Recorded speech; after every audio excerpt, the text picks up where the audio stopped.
Welcome to the In Process podcast. I'm your host, Matt Thomas. I'm sitting here with Dr. Fred Arroyo, a creative writing professor at MTSU, who's going to be reading his short story, Songs for Manuel. Dr. Arroyo? Good afternoon. Thanks for having me here, Matt.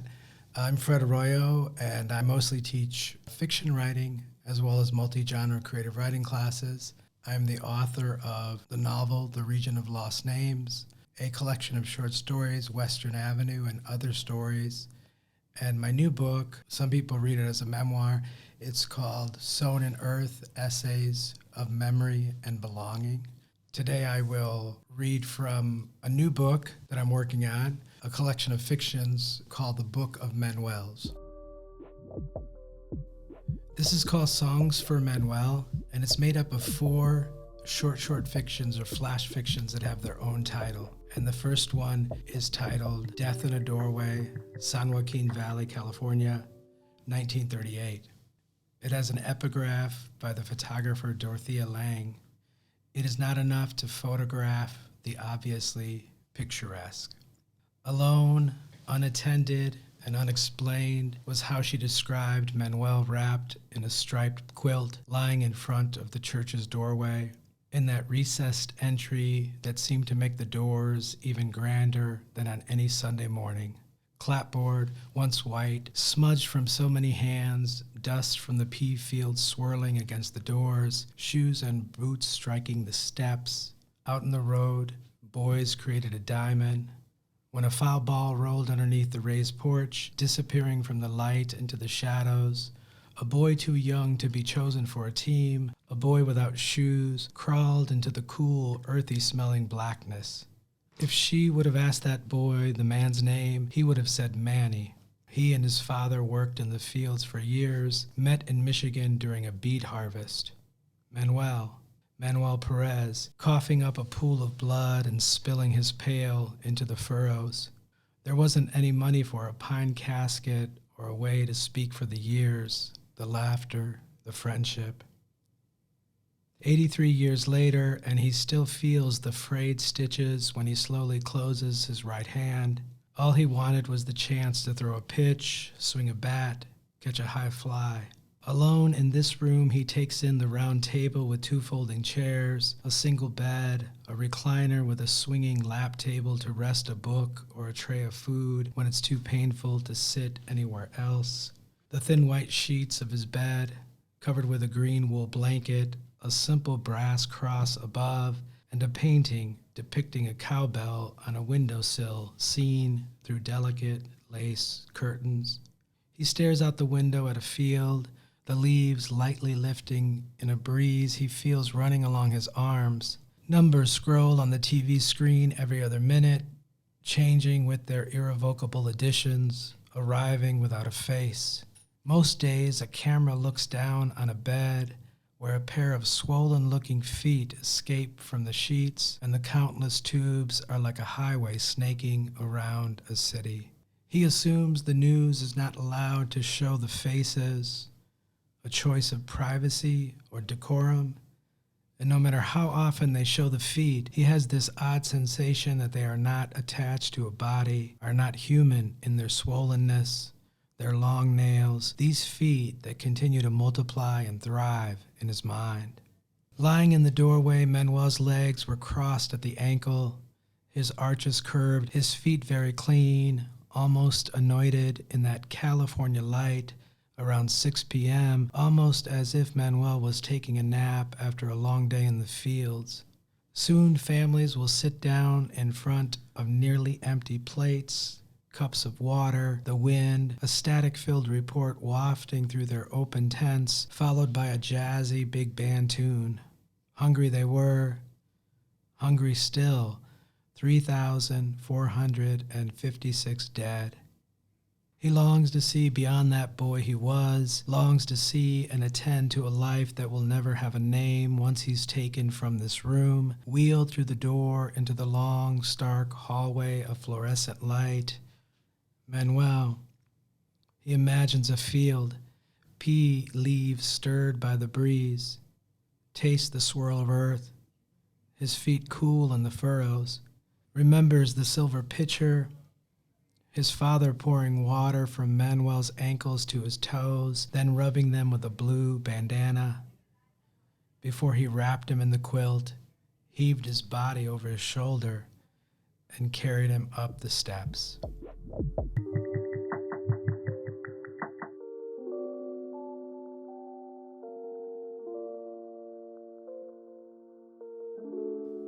Untitled Tape, 2018, Manuel. That was the street I went down more than I can remember, a great canyon I followed, dodging in and out of the sidewalk traffic between the temple and the Club Coquille. Sometimes people would stop, turn, let me pass. No one ever talked. Then this lady, she's sitting on an upside-down pail, watching everyone walk by. She meets my eye, lifts her chin. I slow down, hands on my thighs. Stop. ¿Eres puertorriqueño? She asks. Claro, I say. Clearly that's what I'll always be down at the club, where the boys from the barrio, the smooth roll and crack on the green felt table, the smack and click of dominoes, the cold can of beer let me know who I am. What else is there? That's the question. That's what I proposed to myself at the temple, rolling my beads between my fingers, meditating. I'm still holding my beads, waiting. Moon, come out from behind the clouds. Shine, moon, shine. Don't get me wrong, I had days of peace. Nights filled with shadows, too. Cold sweats, my leg on fire. Some nights it was the rum, some cut-up memories circling with the shadows, and a giant seashell echoing in my room, beginning to roar with the cars passing on the street, my leg like a burning field stretching out to a horizon miles and miles away. We take the elevator to her studio. She's got two bright aluminum lights like something from a movie set, all the windows painted black. There's a hammer, some rags, a screwdriver on a scarred-up table, and in the middle, her silver camera. I move to the stool against the dark paneled wall, tuck my beads inside my shirt. She brings a chair. I hop up on the stool, sway, steady, still, and pull my jacket tight on my shoulders, smooth the leather down on my stomach. She pushes the chair close. She knows. I had made up my mind. No photo in my wheelchair. Sometimes I still see the red earth, the thick and gnarled roots of a banyan tree, then everything green. My foot and half of my leg in pieces on the edge of the jungle. My stomach's a little chubby from 6 years of sitting, so I pull the chair closer, clasp my hands together, and rest them in my lap. I stare straight ahead. Her camera lens is like a lamp in the doorway of a hut on the far side of a cane field, alone under a dark blue mountain. My eyes strike a match. I cup the flame, tilt the chimney, and light the frayed wick. Pull my shoulders straight. Fire pours from my eyes, and I hear the tree frog so clear and loud, "Coquille, coquille, coquille," singing with the blazing stars.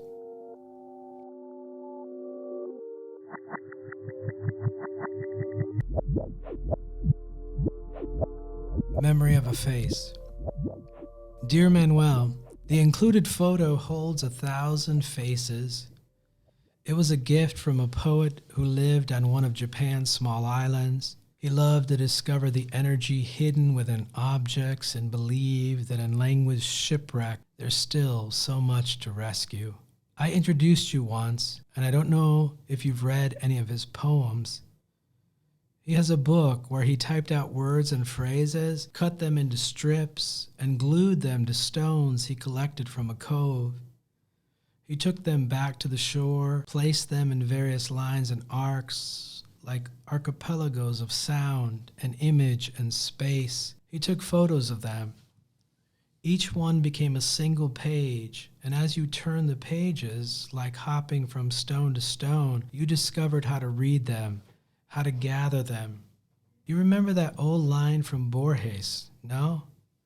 Beauty is everywhere, perhaps in every moment of our lives. The page I write on has darkened, and a continent away, Manuel, I know you are still grieving for your father. It was too difficult to listen to your voice on the phone. After a bit, I had to save my mind by remembering a sorrel horse galloping across a dusty field. I lost your voice to the images, squatting in an abandoned laundry, a bed made of leftover rugs and a fur coat, or a stained sheepskin, a chip mug, a transistor radio.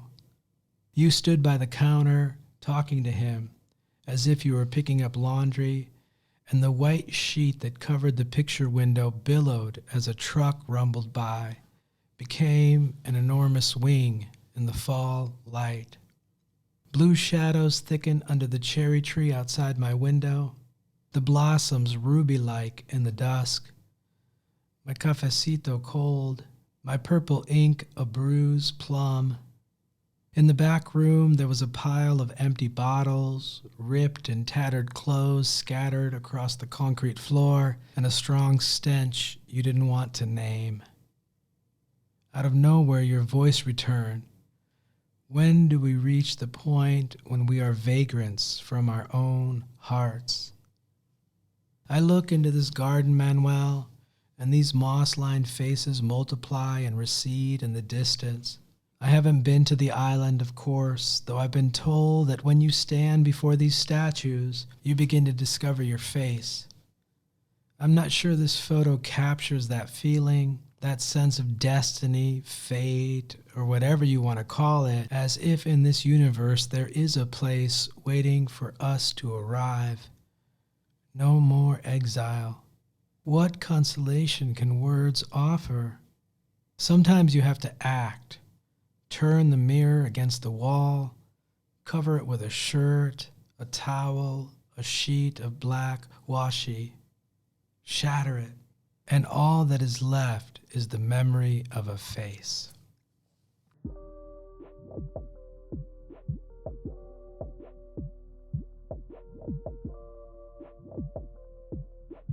Dolores Park.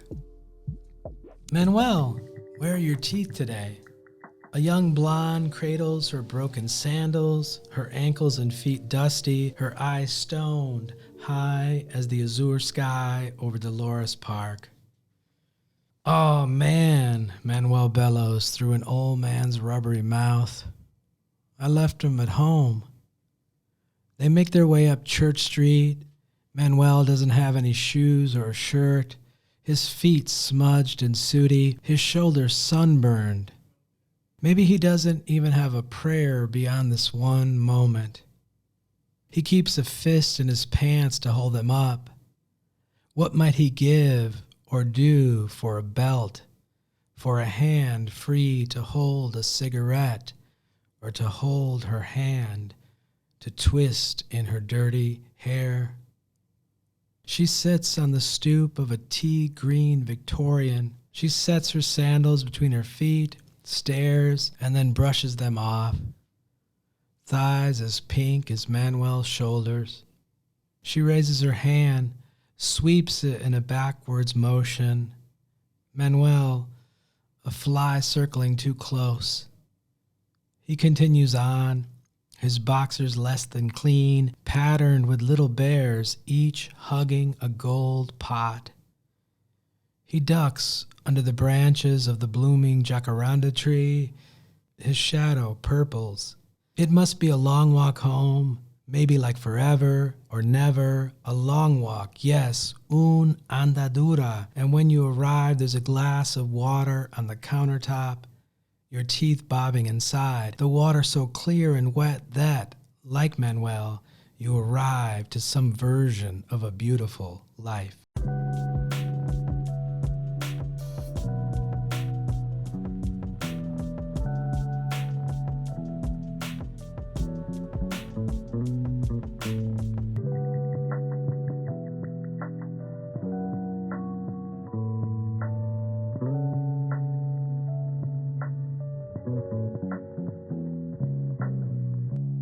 Something that's really interesting about the way you write, particularly here, is it's very lyrical. You are very deliberate about your sentence length and making sure that you're constantly shifting it. So there will be a couple rapid fire short sentences followed by a longer one broken up by comments, and it's very musical.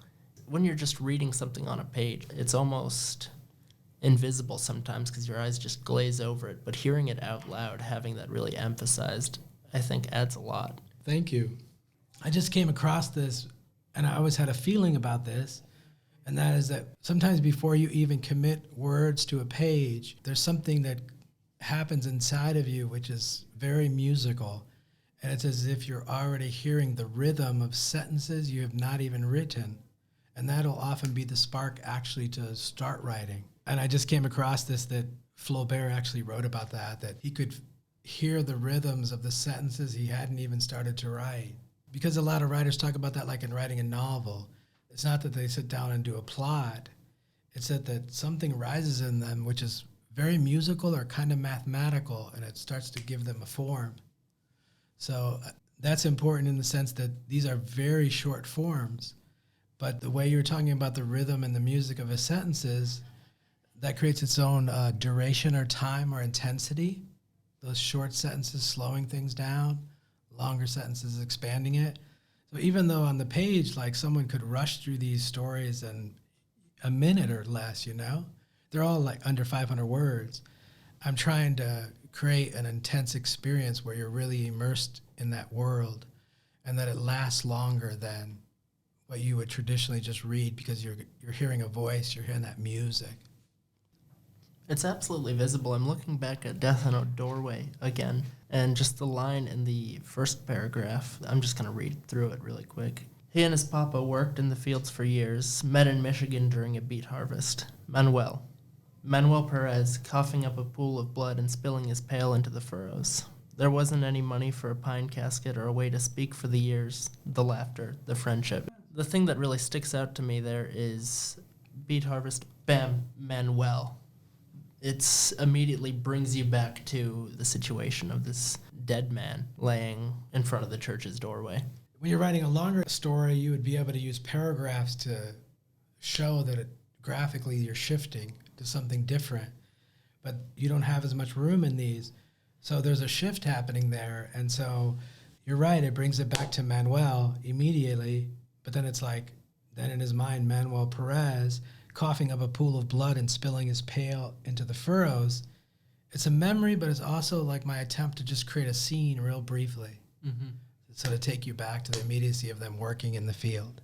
Tell me about the intent, because we've talked about how you have to navigate the form of short fiction and immediately create those images and thrust the reader into that situation. But when did you decide on flash fiction and the form of this idea? The form goes way back 500 years. Like there's a big tradition. However, before there's any sort of definitions, I was a big reader of Hemingway's In Our Time. And In Our Time, he has these traditionally linked stories.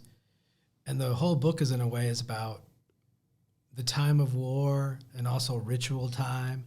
So in between the war stories or the childhood stories, he has these little vignettes. They weren't flash fictions at the time, but he writes these little vignettes that are either little small moments in the war or of bullfighting. And he's trying to kind of bring that mythic time of bullfighting into the war to show how death is ritualized.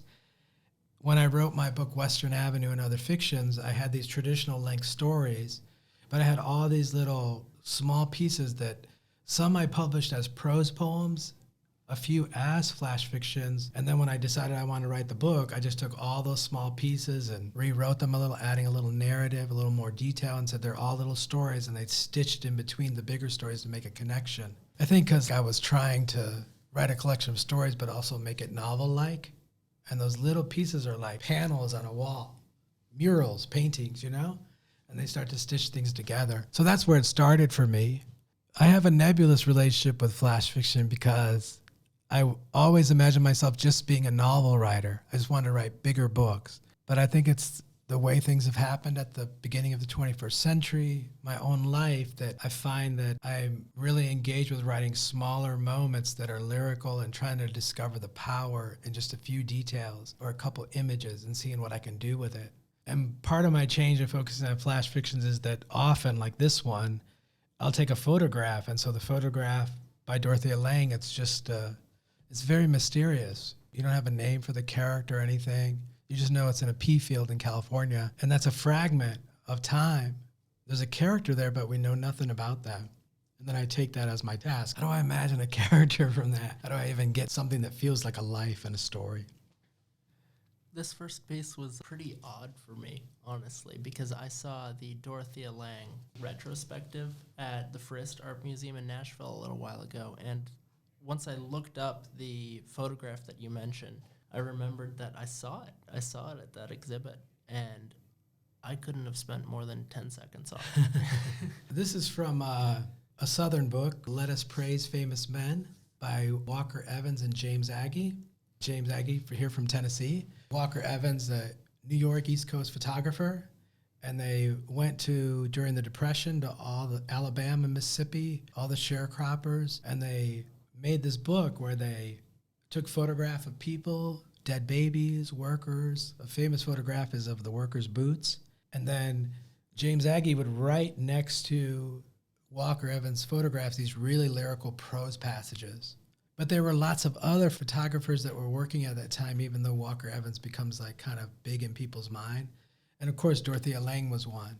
But again, like a lot of people only equate her photography with the famous photo of the mother. She's holding like a baby and some children around her. The migrant mother, yeah. Yeah, the migrant mother, exactly. But she has a bunch of other great work. So I have a book of hers. It like really basically reproduces the snapshots, and they look exactly like a printed photo. It's like by Faden Art Company or something.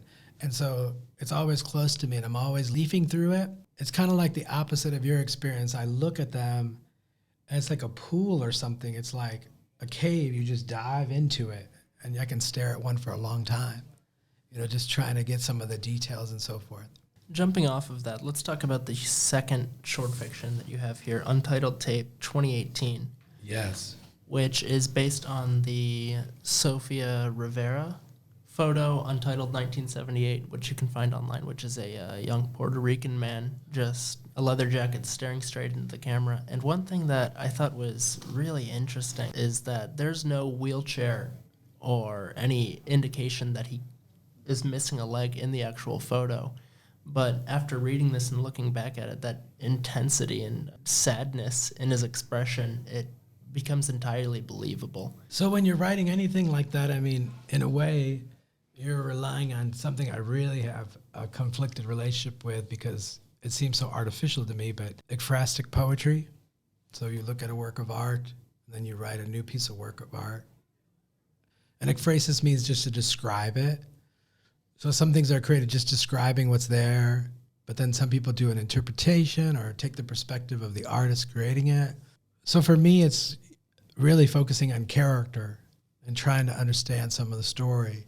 And then just little details that I could see these beads on his neck and how the photograph cut off part of one of his legs and he was sitting on a stool. And then his belly just a little bit chubby.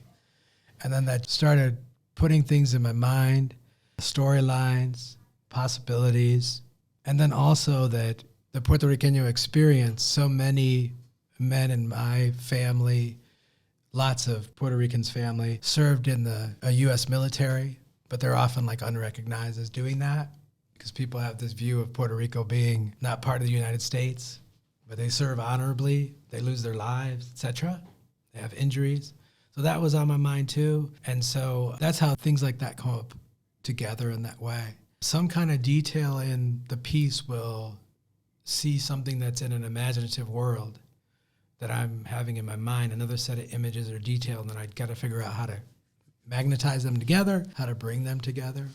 I think part of that, the amputation too, is I have this in my book, Sown on Earth, another sort of Latino, Hispanic thing for Puerto Ricanos especially. We just have a lot of diabetes. It's just like genetically.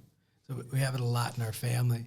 So in my book, Sown on Earth, I wrote about another person, a character, my father's uncle, who I'd visit when I was little. And every time that I'd visit him, he'd have a little bit more of his legs amputated. Because once they amputate one part, he would get gangrene. They'd have to cut further. And it just kept going harder and harder. And that just always, that imagery, visiting that person always stayed with me. So those kind of deep images will come up when you're writing about something like this. I guess I'd say one more thing about the amputation is that you mentioned part of this. The reason I'm drawn to her photographs, Sofia Rivera's, is because they're monumental. They're like 6 to 8 feet high, 3 to 4 foot wide.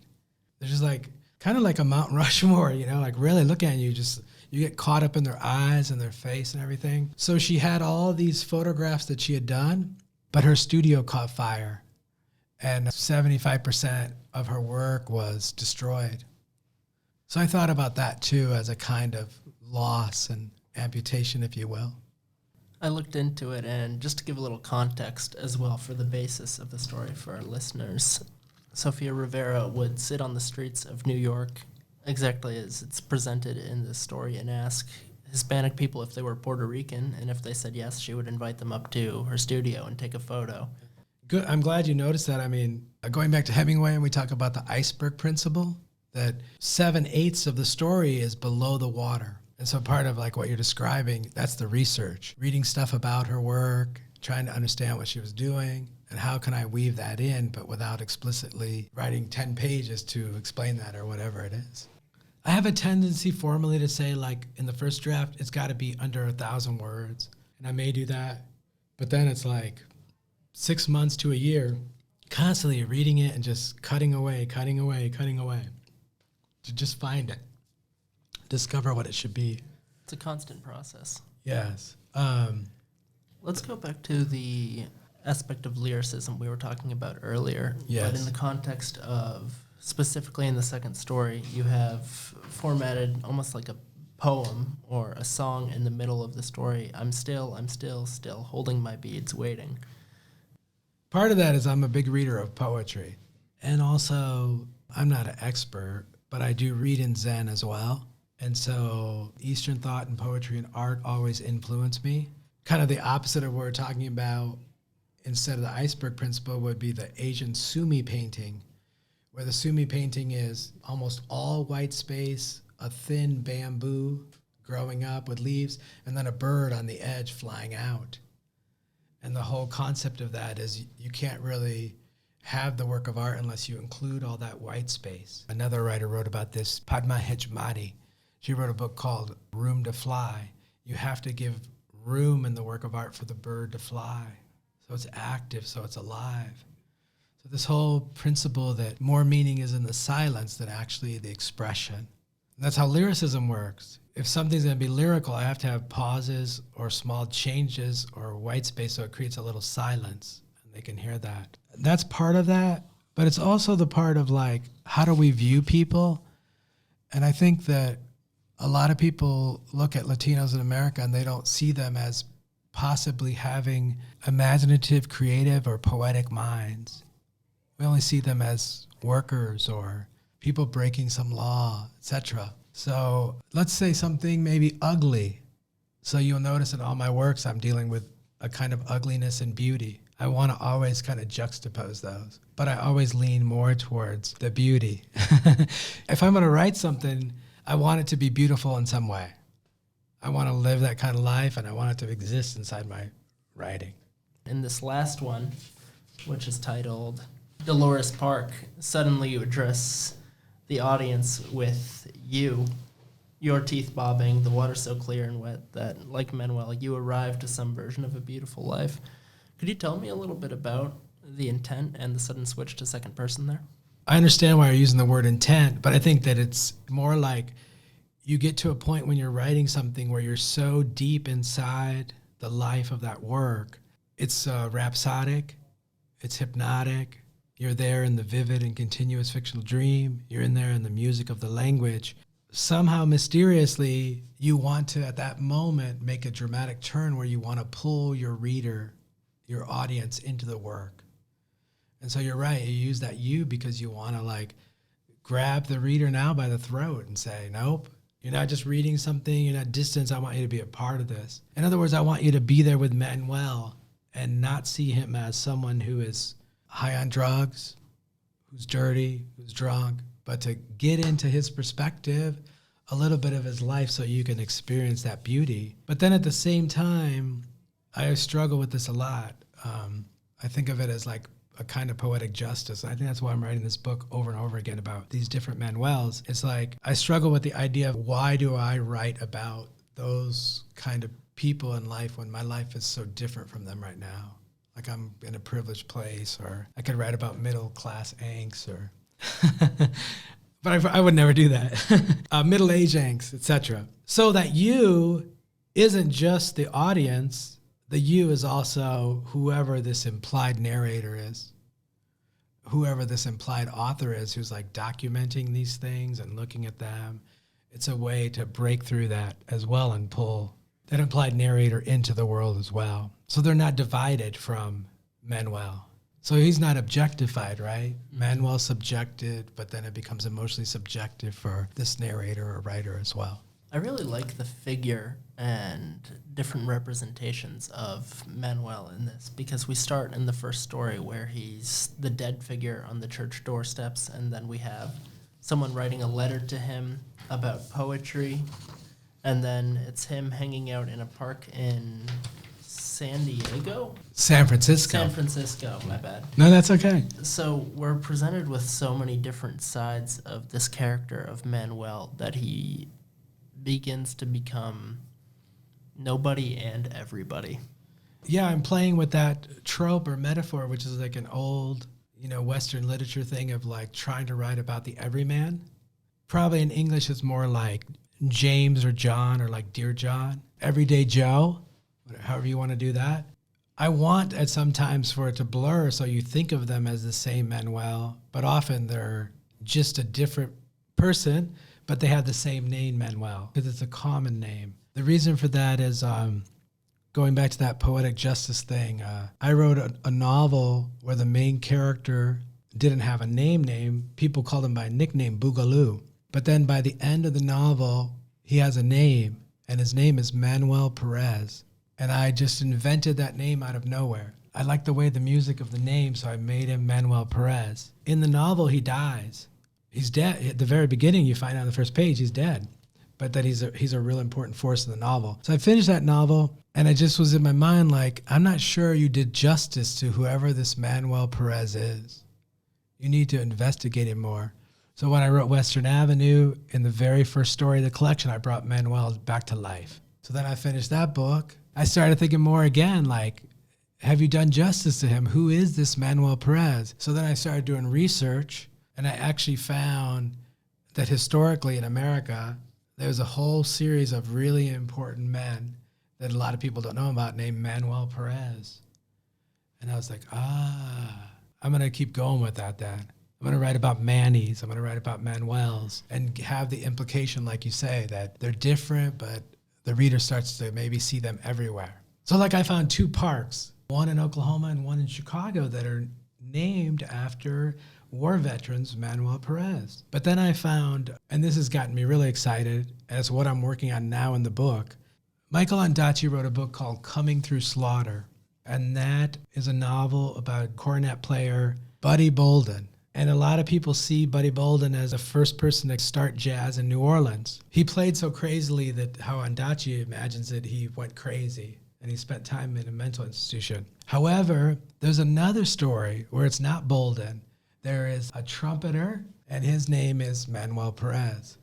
I found Manuel Perez near the end of his life, and he was no longer playing music, and he was working for his relatives that were moving furniture. But he had this great background. He had all these bands. Just like Bolden, they were the parade bands. But as where Bolden would do a lot of improvisation, Manuel Perez would actually follow the written down music and find ways to follow it closely and create his own sense of jazz. So some people see him as the starting of jazz, and his whole background isn't clear. He was probably a mixed blood Creole, but therefore he was part Spanish, or was he from Cuba and he brought music from Cuba? So in this next year, I was just down in New Orleans doing a little bit of exploration this summer, and I got to go back again, but I'm going to go into an archive and look at a lot of photographs and listen to recordings from that time period and try to discover more of who Manuel Perez might be in my fictional imagination. I'm really interested in this idea of trying to write, as I quote my new book, an autobiography in which I don't appear. So I focus on these characters and they start to create a kind of biography. But in my mind, I don't really want them to connect to the historical Manuel Perez. I want them to be something imaginative, their own world, part of their own creation. But I think you can hear too that no matter how much we want to use our imaginations, the stories exist all over America like this. They're already there, like almost waiting for someone to write them. Do you have any favorite lines or aspects of any of these stories that stick out to you? What are you most proud of? There's three things right off the top I could say that I'm proud of. The first one would be that when I put these together, I just put them together without a title.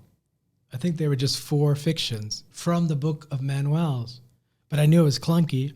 But in my mind, I was playing with the idea that I would like for these to be called Songs for Manuel, but I never revealed that to anyone.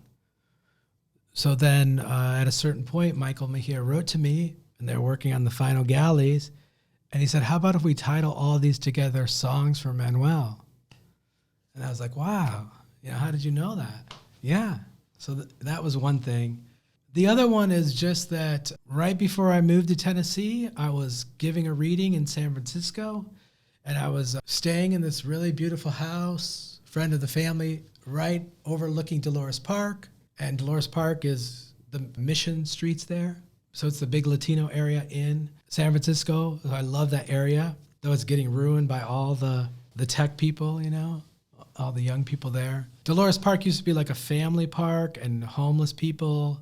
And you always go to Dolores Park because San Francisco's, notoriously foggy, but Dolores Park always gets sun. But it was a quiet, great place. And now it's just like on the weekends you can't go because thousands of tech people just take over like every little space.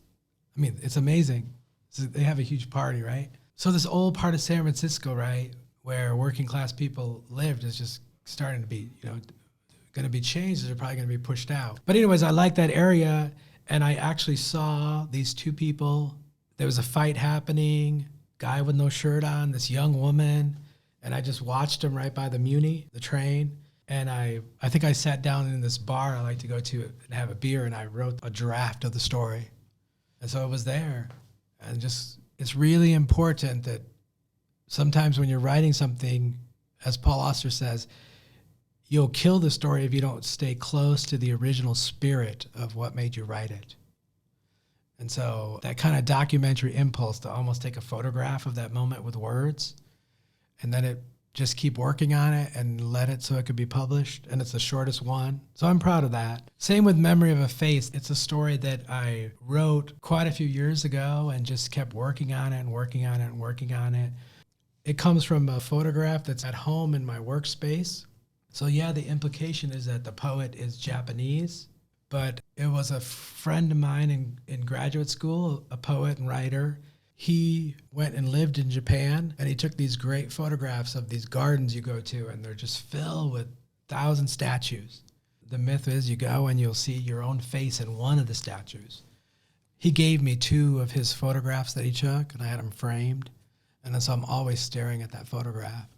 I guess I would be proud of that I had the tenacity to keep working on things and not give up on them. Because basically, isn't that what happens, is that sometimes people won't create something they were passionate about that was important to them, but they don't have the perseverance or tenacity to stay with it and listen to the story.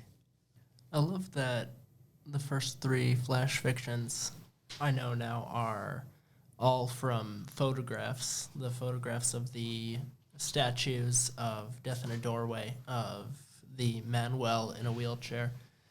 And the last one that you just mentioned was entirely personal. No record of it exists except for what you're describing. And that's part of that documentary impulse, but it's also just part of every person who walks around us has a rich life and a story. But too often we live our lives in which we don't even pay attention to them and ignore them. And that isn't the way it should be.